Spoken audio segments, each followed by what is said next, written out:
Hey everyone, welcome back to the front line, and you're about to see a perfect example of a protracted war or battle. We have low morale units, T-55s, degraded equipment, facing a giant opposing force who will eventually overrun us. So if you like military strategy, tactics, or doctrine, this is definitely the channel for you, so make sure you leave a like, comment, and subscribe. So let's dive right into it. So we're going to do a quick little overview. We've positioned our units in the best possible areas we think are going to provide us with a strategic advantage or tactical advantage in this conflict. In our previous scenarios, we've been attacked with M11A3A1s and Iranian chieftains. Both contain a lot of anti-tank heavy weapons. The ATGMs tend to wreak havoc on our tanks. And one thing you'll notice, we are a more smaller, more professional force. This is the early Cold War era, I believe the early 80s. We don't have a lot of resources. The initial invasion was 100 to 200,000 in the beginning, and towards the end around 1 million. But as conflict goes on, your force becomes degraded, and you lose personnel, something that a lot of people don't like to enjoy. So what we have is a small platoon, 2 platoons of tanks, T-55s, ideally not the best weapons, 105 cannons. If we take a quick overlook of our ammo, we have HEs, APs. We're going to put the HEs to work because we're going to be facing off against a large infantry force. So we know that because we played this battle a few times, but I found it to be the perfect example of kind of like what's going on not much overseas, but just how a change in doctrine or strategy doesn't really work on the size of this battle. We do have a small urban area back here. We have platoons of tanks. We also, if we look over here, we can see like we have crossing points, a crossing point right there, a crossing point over here. Our right flank's weak because we don't have enough tanks to cover that area. I found them to be far more useful over here on this left-hand side. It gives us a better visual over our battlefield. And if the enemy does decide to go to the right hand side, we do have a bit of cover and we could force a retreat from our units and get out of this battle. And these tree lines right here, trees right here, all provide us with cover for that retreat. The enemy needs to cross this open field. Minimal cover. Right here we have a small trees. I positioned our tanks the way they are. This is our main command tank. He's positioned the way he is because he has cover on his flank, and he can still see the battlefield. I don't want him getting hit by any chieftain anti-tank rounds or ATGMs, which have appeared on this battle. But one thing we need to consider is we have a very, very small force, 6 to 7 tanks. So any loss in our units is going to be catastrophic and significantly weaken our fighting power.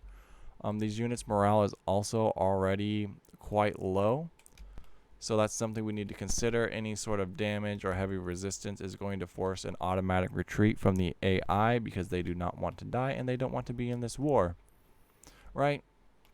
Unfortunately, we have these berms beside us. Ideally, we probably dig trenches in them and use them much better other than placing them behind us, so we don't really have an evacuation route, but where they are is fine. Same over here. It's going to create like a lot of choke points if we need to retreat, and we just look at this little choke point. Our first engagements are up. We have our T-55s engaging with their heavy machine guns. They have close to a good couple thousand rounds, so I'm not really concerned, but that's something we need to be concerned about as well, is the logistics. Understand that similar to overseas, small little thunder runs with poor logistics, if you outrun your logistics units, you're going to get ambushed and possibly eliminated from the battle, and the war will be over for you. So let's take a look at these units. Let's take a look at their effective range, up to 3,000 meters. Infantry around 2,500, maybe 2,500 meters. So let's grab our tank and see exactly how far that is. Right here. So pretty much this whole battlefield we can engage with both machine gun fire and our HE shells when we encounter infantry.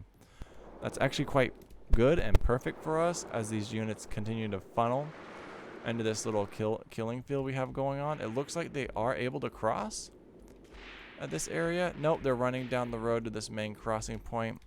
over here on the left-hand side. So they're going to try and cross right here, just as we predicted.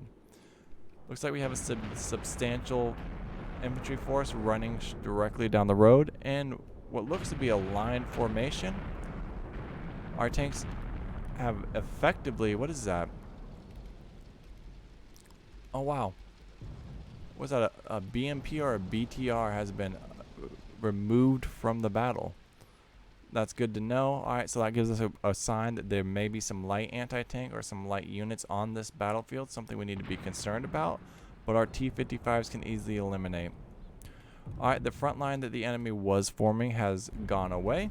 It looks like the force is splitting off and heading to the right, and the small infantry troop over here actually got across the river, which is unfortunate, but it's generally going to happen. Our T-55s don't have the best line of sight. New enemy on the map, ideally not the best. Looks like that was possibly some tanks or anti-tank. We need to keep a lookout for that because that could wreak havoc on our forces. So right here, let's do a quick little examination. Looks like Land Rover, anti-tanks. We need to figure out which unit can see these vehicles and have them eliminated, if possible. This unit right here, we're going to have him prioritize this anti-tank right there. This is now a high value target for this tank in the back. If he gets eyes on it, he is going to eliminate it, because we really need that to happen. Looks like he fired around and it landed just short.